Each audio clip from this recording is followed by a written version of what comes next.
আচ্ছা, আপনি ভাইবা দিতে এসে কোনো অনুমতি ছাড়াই ডেস্কে বসে বললেন, ঘটনাটা কি? স্যার, ভাইবা দিতে আসিয়া কারো অনুমতি নিতে হইবে, এটা কি কোনো কাগজে লেখা আছে নাকি স্যার?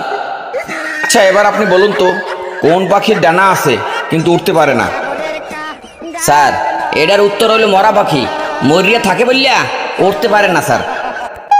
আচ্ছা আচ্ছা, বুঝলাম। এবার আপনি বলেন, অপরিচিত থেকে পরিচিত হওয়ার সবচেয়ে বড় উদাহরণটা কি? স্যার, এটা তো খুবই সহজ উত্তর স্যার। বাপ মা বিয়ের আগে অনেক অপরিচিত থাকে, কিন্তু বিয়ের পর মনে হয় জনম জনমের পরিচিত। এবার আপনি আমাকে বলেন, আগের চাকরি থেকে আপনাকে বিতাড়িত করে দিয়েছে কেন? স্যার, আপনি আমাকে এইভাবে অপমানজনক কথা বলবেন না।